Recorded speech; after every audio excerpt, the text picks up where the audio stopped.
Okay, I was going to go through the process of essentially making Sous Vide cheesecake in a 4-ounce jar, which I just did a while ago, but the only real difference between this and a lot of the recipes that you see is that I don't actually use cream cheese in the recipe. I use yogurt, which I have several examples of here.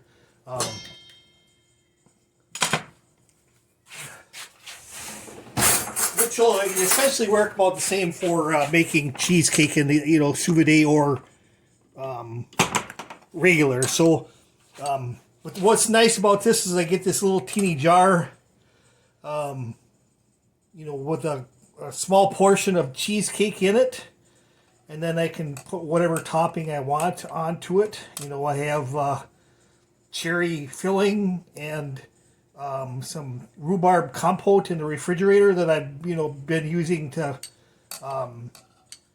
enjoy these. But essentially, like I was gonna go through here. I guess I'm gonna probably go through the rest of the process of making cheesecake later, but I gotta start out by first draining the yogurt, which I'm going to use in the in the cheesecake recipe, and you can actually use anything you have. If you have some kind of strainer to put, like paper towels or whatever in, you can actually use that.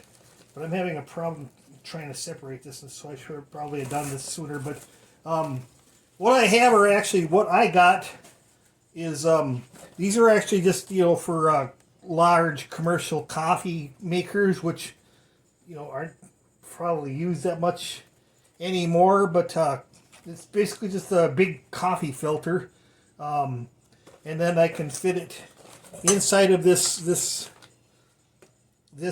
strainer, which then I just put into a bowl. And for a normal recipe of cheesecake, it usually calls for about 2 pounds. So some of the examples I have are like this. Mountain High, which I'm probably going to use because I have actually 2 of them that are the same. It probably doesn't have to be the same, but just because I have 2 that are the same, I'm going to use them. Or this is actually Stonyfield. But the thing is that part of the reason I use them is because I can actually, from time to time, there's a discount store that's close to me that actually has yogurt in stock.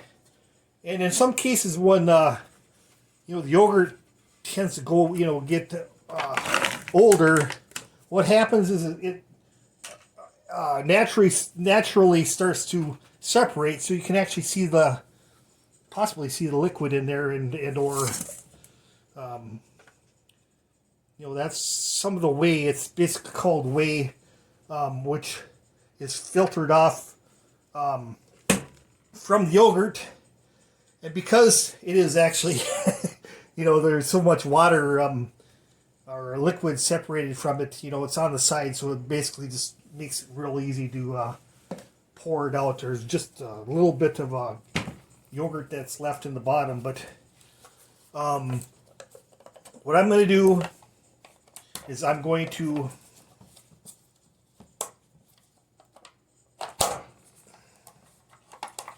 just try to put essentially 2 containers of yogurt. I guess I didn't mention this. This yogurt is actually all just plain whole milk yogurt, I think. Yeah, so that's what I'm actually using as a replacement for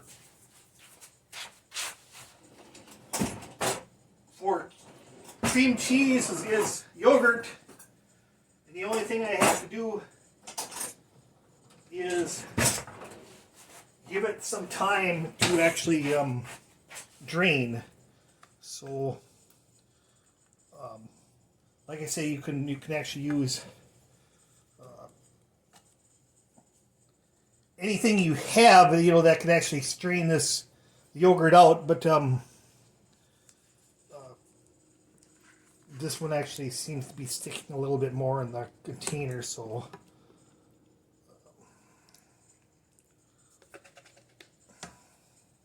And so just all I want to do is, just make sure that it's within the, the inside of the filter. And then obviously I'm just going to put it in the refrigerator and, let it strain out. And as it strains, I actually get what this is, this is actually whey, or from the yogurt, which is the same as what you would get from where you make cheese and so forth. But you can look it up on the internet. But I guess that you basically this use this in place of buttermilk in recipes, because basically I guess what they say is that basically this is clarified buttermilk, or buttermilk without buttermilk without the milk product or any of the milk residue in it. So, but what I would probably use it for is actually you can when you make say if you take some kind of juice and you want to basically carbonate it, you would add a part of this. But this is actually, you can use this for fermenting and making soda out of pretty much anything, any kind of fruit juice or anything like that, which is kind of a process, but it can actually be done. So start out with I'm actually this is basically just the start of the video. I have the yogurt in the container. 2 containers is pretty much all this, the filter can hold, which is just fine, because the reality is after it's drained, this is actually what the liquid I got off of 2 containers like this. And so when it's all done, you actually end up with 1 container of liquid, and the other container will actually be yogurt. So you actually get everything you need strained out of it. And I guess I didn't, as I was talking, I didn't realize I was actually using 2 different types. But like I say, that doesn't really matter. It's just basically, the yogurt, draining the yogurt out and using it. So the only thing that's important is that, to drain this out and get, all the liquid off of it can take, a week or longer just sitting in a refrigerator. And that, that's what I usually do. So essentially, by the time I use up all this cheesecake here, I may have this drained enough so that I can actually start another batch. But I'm just basically going through the process of getting ready to make another batch of cheesecake in the future. So I'll be back. Thanks. Okay, continuing my video. This is actually the I was talking about, or I basically left it off where I took my yogurt and put it into the coffee filter. Like I say, you could use paper towels or whatever, and then basically just put it in the refrigerator to drain. And so kind of see what I left in there for liquid since I drained it off before. But this is probably about 2 pounds or 32 ounces of drained yogurt, which I'm just going to use as a substitute for cream cheese. So what I'll do is I'm going to put that into a mixing bowl. But as I'm actually doing Sous Vide, I started out by basically food processing the graham cracker crust, graham crackers, and then added, basically the recipe I think that I looked at was about a cup and a half, or well, I suppose it doesn't really matter. The whole point is that basically just you food process the graham cracker crust and add enough butter, oil, whatever, and possibly if you want to add, say, some sugar to sweeten them up a little bit, do that. But the whole point is that you're adding a little bit of oil or butter or whatever to basically just make sure make the graham cracker mixture stick together. And so then these are actually 4-ounce canning jars with the lids. I just bought them brand new. Not made one batch of cheesecake with them already. But the only thing I'm actually going to do this time is I'm going to actually add some other things to them. I'm going to make a Oreo cheesecake, and I figured these don't look the best, obviously, but when the bananas are the ripest or they're sweetest, and you won't know once they're mixed in. But I got about 2 bananas there, and so just to show you how I'm doing the base graham cracker crust in the jars is just basically just added about 2 spoonfuls. This size spoon, I don't know if it's probably closer to half a tablespoon or a tablespoon, and then have a kind of a heavy crust on the bottom, and press it down a little bit with my fingers. But then I gotta do that. I got 4 done. That leaves me about I think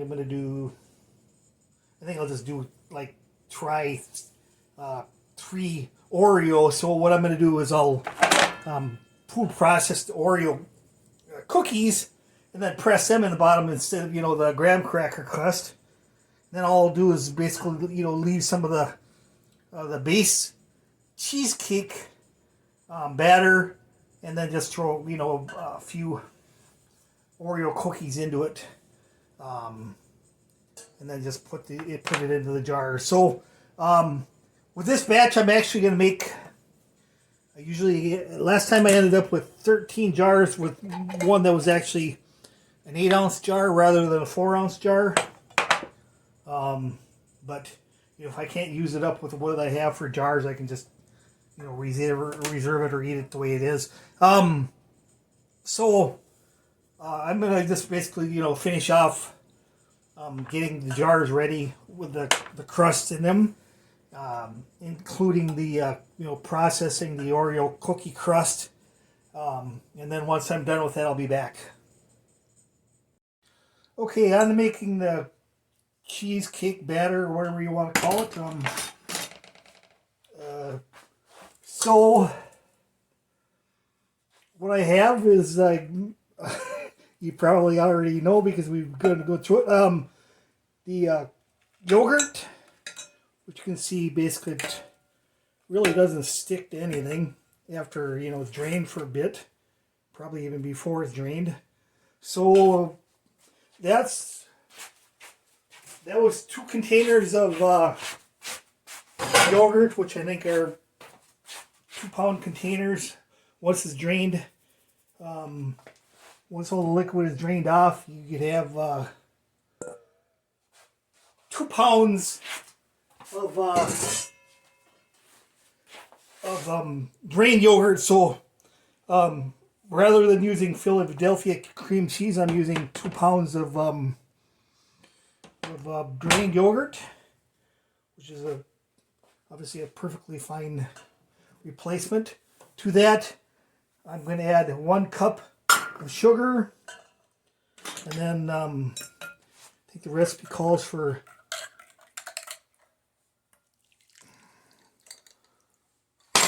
4 eggs.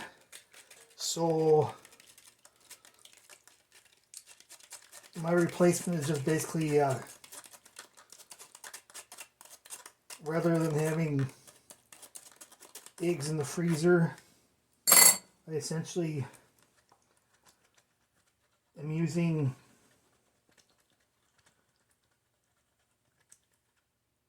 freeze-dried egg, which I just basically add water to. So that freeze-dried egg is pretty much equivalent to about the 4 eggs I need. And to that, I'm supposed to add about a teaspoon of vanilla. So this is about a teaspoon of vanilla. I'm going to mix that up slowly.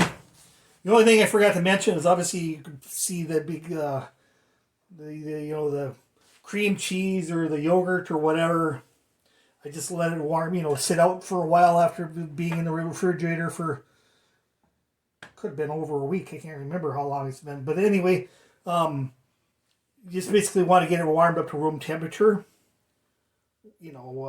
I'm not sure if it solves anything, because the cheesecake that I made before was pretty cheesy, and it didn't really have any graininess to it at all. But I think it's less likely to be grainy with using yogurt than it would be with using regular cream cheese. So I got this all mixed together. What I'm going to do is use this as the base for the other stuff. What I'll do is, to make the banana cheesecake, I'm just going to basically take and spoon out some of this mixture and then mix it with a few bananas and then put it into the containers. But here's I did the Oreo. I only wanted to do 4 ounce jars full. So what I have is, I think I only used about 6 Oreo cookies. And then I reserved a little bit to put on, for topping on them, before I put them in the Sous Vide. So what I'm going to do is I'm going to mix this up, and then I'm going to come back and just basically show the process of putting it into the thing and mix up the smaller batches of banana cheesecake and Oreo cheesecake that I'm going to make. But like I say, I'll be back. Okay, I got the batter mixed up, and so I'm just going to do a quick starter here. I'm going to I'm going to use this larger spoon that I have as a measuring tool. And what I want to do is I want to actually try to spoon in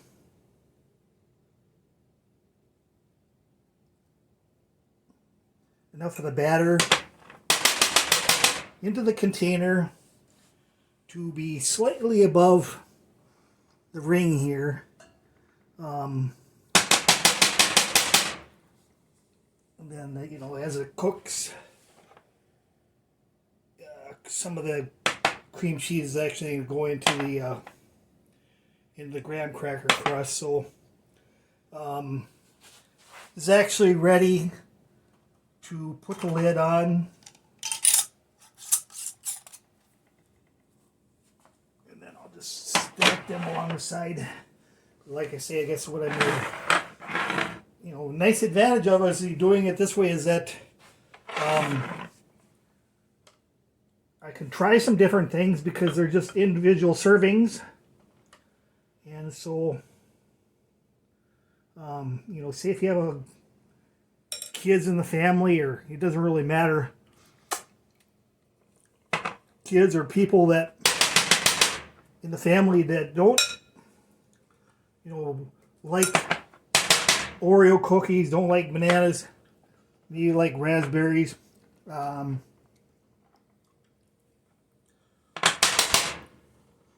can kind of, make individual servings, for anybody in the family that, prefers something special. So, say if I just like, if you want to just put cherry filling on top of them, just basically plain cheesecake with cherry filling on top, which is what I did, with the last batch. I pretty much ate most of them with cherry filling on the top. And a few I had with rhubarb compote, which is actually cooked rhubarb with sugar in it, slightly thickened, but really good. So,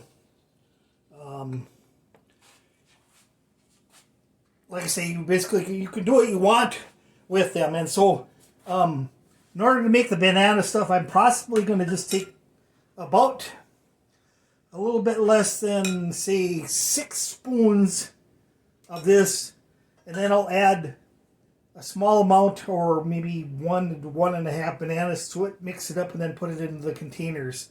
That's all I have to do for that. And then for the Oreo cookie crust, or Oreo cookie ones that I'm going to do, basically, I think I'm just going to hand crush some Oreos, and I'll mix them in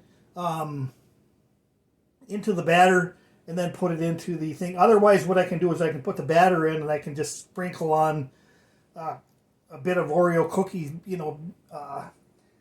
kind of in layers if I want to, but it doesn't really matter. I guess the whole point is that I want to try Oreo cookies, and I never really tried it before, but by doing it this way, I can actually try different things. I guess I'm not really worried about them not turning out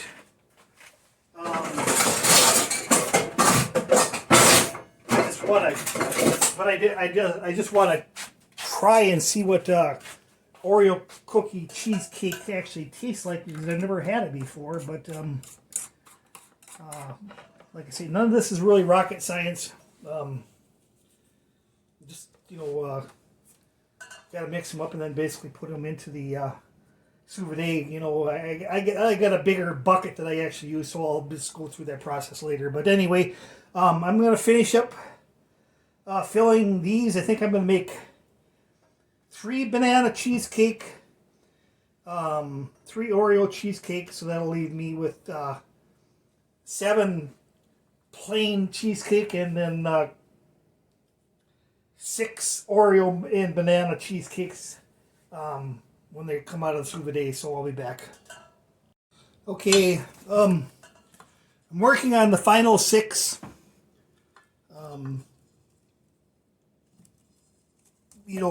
Which are going to be the banana and Oreo cookie cheesecake. So what I did is I took one very ripe banana and 5 spoons full in this spoon of cheesecake and put them into the container. So what I'm going to do is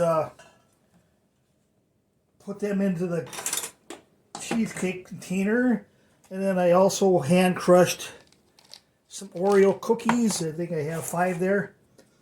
And this, what I'm going to do for this, I think, is I'm going to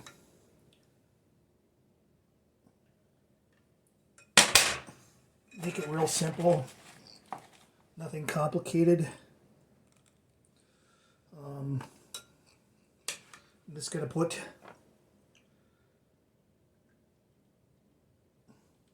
a bit of the cheesecake batter into there, and then I'm going to put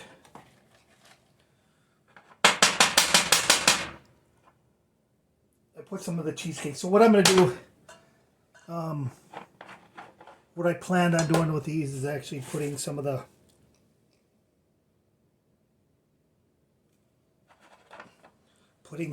Oreo cookie that's been fine processed on top of it.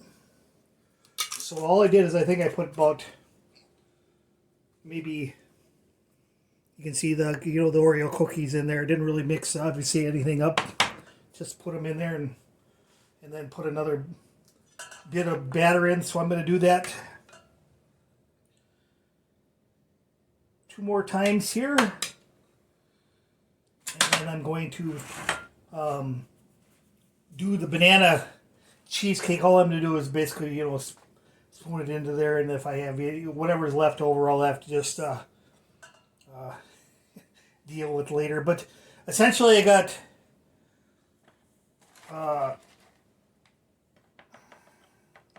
Oreo, just another Oreo cookie, 1 or 2 more, or 1 more now.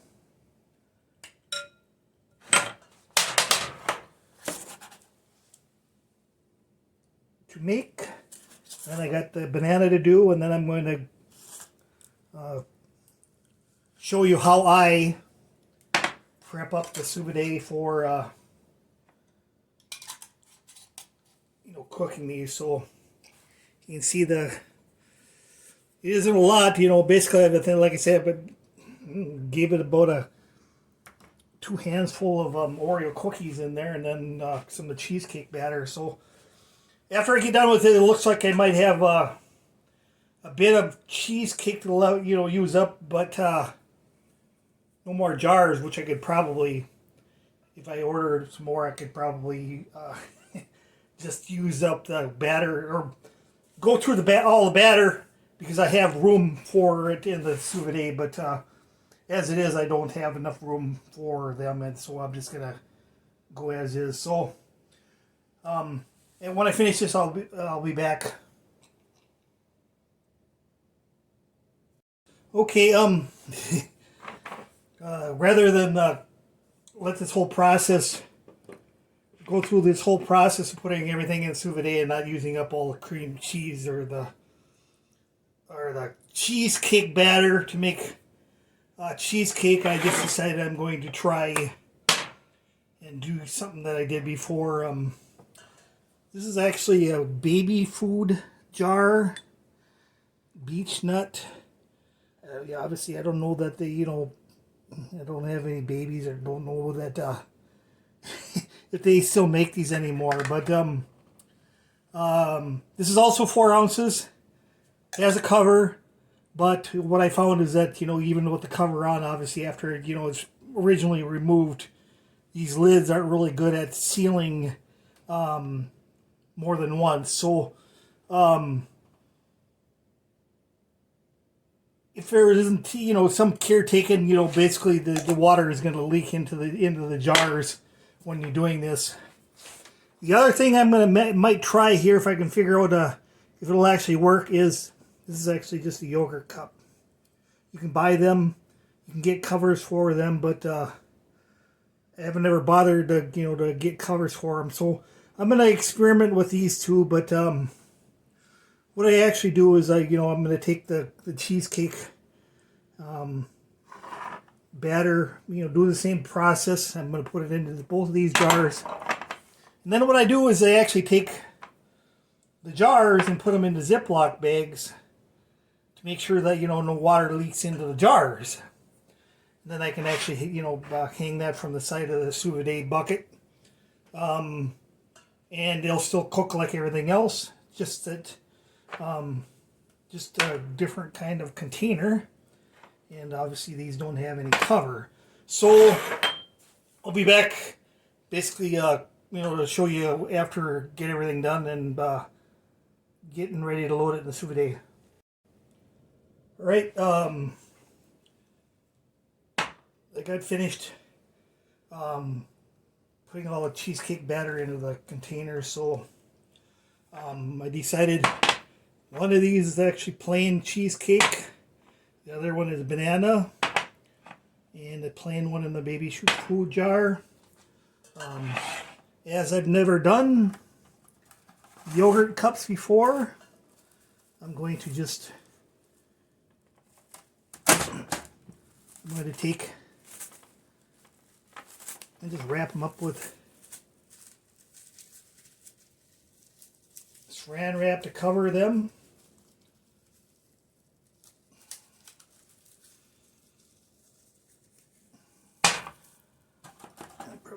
Make sure I pull out a little bit more the next time there. And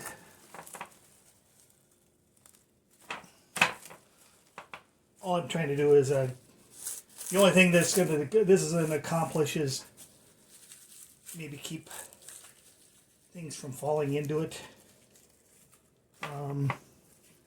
while I'm getting everything ready. Otherwise, what I'm going to do is see if these actually fit. What I want them to do is fit side by side in a Ziploc bag, which isn't going to work with 2 yogurt cups in the Ziploc bag, but so what I'm going to do is use this a little bit. Actually, I'm going to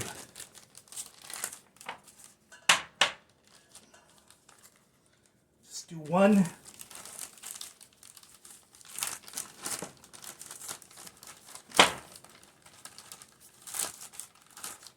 In this slightly smaller Ziploc bag.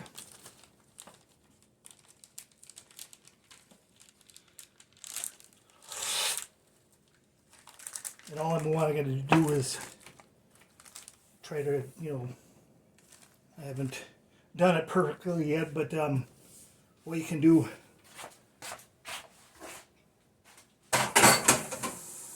get a container full of water, and you can just dip the Ziploc bags down into the water and use that as a way to displace all the air inside of that. But since these stack so nicely on top of each other, I'm going to use this Ziploc bag for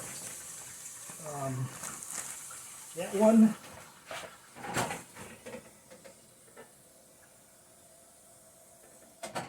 Okay, water.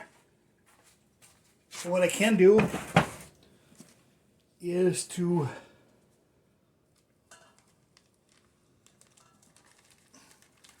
I'm just going to, I zipped them up, but I'm just going to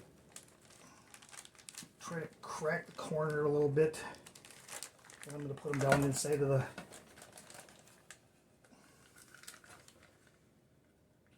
container of water.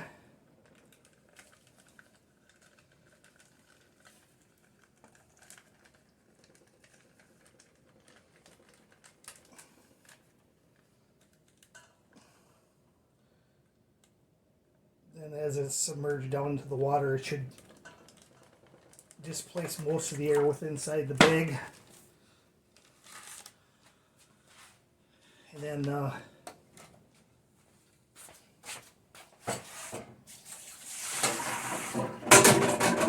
just to be on the safe side, what I'm going to do is I'm going to take this bag, and I'm going to put it into a larger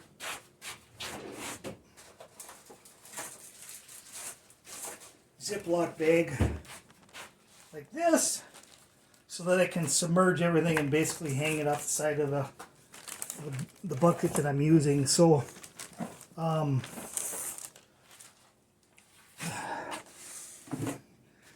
as I said, I use this is actually a 5-gallon bucket that I actually use. And so what I'm going to do is actually stack all the cream cheese containers in the bucket before I put any water in it. And then I'm not going to put hot water or anything close to hot water into the bucket.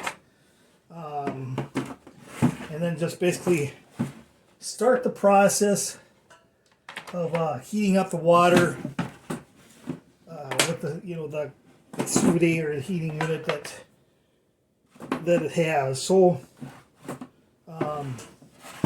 I'm able to stack 6 on the very bottom, and then from there I'm just going to go another 6 on top of that.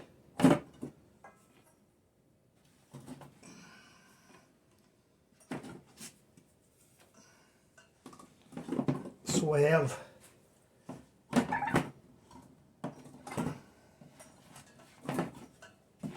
the first dozen cheesecake in there. The one odd size 8-ounce one I'm just going to put on the top of everything. Oops. they're stacked.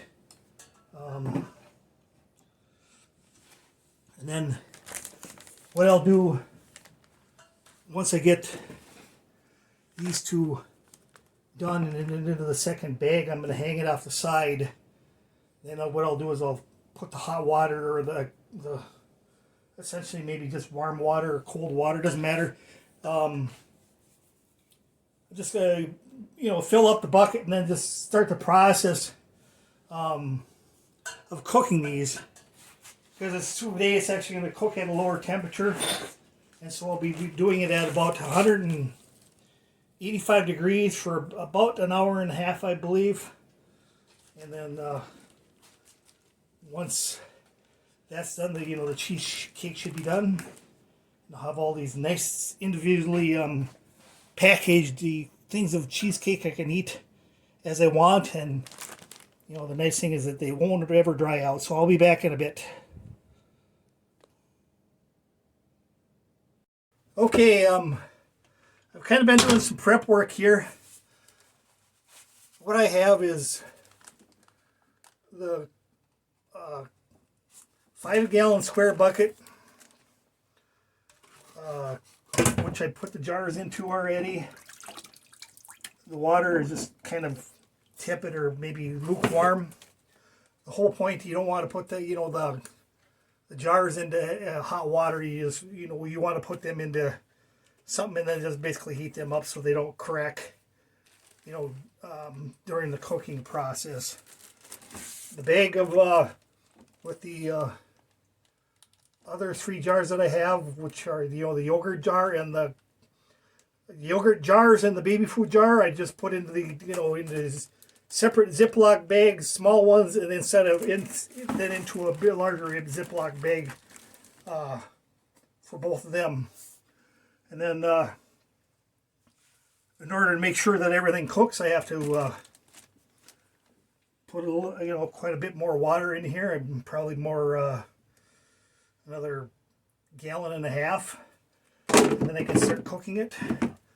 This cover actually conveniently had a hole in it, which I drilled out to put the sous vide in, so basically it just fits like that, and the whole thing is like this. So essentially the stuff in the Ziploc bag will not go anywhere, and the jars on the bottom aren't disturbed by the little bit of circulating hot water that's in there. And then, like I said, I gotta go 1.5 hours before they're done, so I'll be back. Thanks. Okay, I'm at the end of the process. I had the cheesecakes in the thing for 1.5 hours at 185 degrees, so it's time to shut off the cooker or the heater and remove the cheesecake. So what I actually do is I'm going to have to siphon the water off, or that's what I usually do. Here's the start, or what was on top. Looks like they may have stayed reasonably level. So I'll set that aside.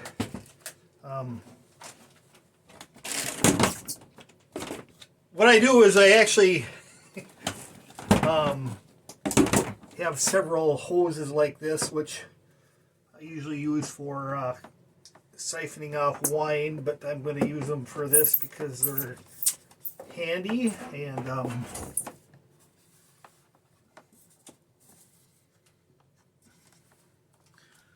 use them. So obviously, like I say, I'm going to siphon off the water, and I have a 5-gallon pot that's sitting below the chest freezer, which this is sitting on. And so all I'm going to do is basically just siphon off all the hot water and maybe clean off the hose at the same time. And then I think I'll just take the whole bucket and I'm going to put it out in my air interior way, which is actually a little bit cooler. probably closer to 40 degrees where I enter the house. And then let them cool off there rather than having to put them in the refrigerator. And pretty much just let them sit. I think they say that you're supposed to leave them or refrigerate them for at least 4 hours before eating any of them. So that's what I'll do. I won't refrigerate them. I'll just put them in the entryway, and then when they're been out there long enough or longer than 4 hours, I might try one. But I'll be back for the final video when I'm done with that. Okay, I was gonna finish up this video, but okay, I'm taking these obviously out of the Sous Vide last night, and then I let them sit overnight in a cool place, which, like I say, was my entryway. And so I was just going to show you the samples of what I actually, how they turned out. Like I say, I put these yogurt cups and baby food jars into Ziploc bags and tried to hang them off the side of the bucket that I'm using for my Sous Vide, but just a little bit off balance. So basically the cream cheese batter setup was at kind of an angle. So obviously you can see that they just basically set it at an angle, but not a huge big deal. Same with baby food jars. I don't know, if you'd ever use these, but they can be used. But like I say, with this specific jar is possibly a good jar to use for cream cheese and other things like I guess I can't remember the creme brulee and those types of things. But you put the cover on and the cover is going to leak, and so if you try to put this into the Sous Vide like it is, water just going to run into the jar. So you have to put them into something to make sure that keeps the water out of the jar. So all I use is Ziploc bags, like I showed you. Here's the 4-ounce canning jars. I actually have reused the lids on these for more than one thing. Just basically washed them up after an hour and a half in the Sous Vide at 170 degrees. In theory, what's happened besides cooking them is basically it pasteurizes or kills all the pathogens in it. But obviously clean containers aren't going to really have a problem anyway. But that's the other nice thing about these. If I don't take the cover off and unseal them and let them sit, being in a jar, a sealed jar is actually going to help preserve them and keep them from drying out for a little bit longer. So obviously these ones with the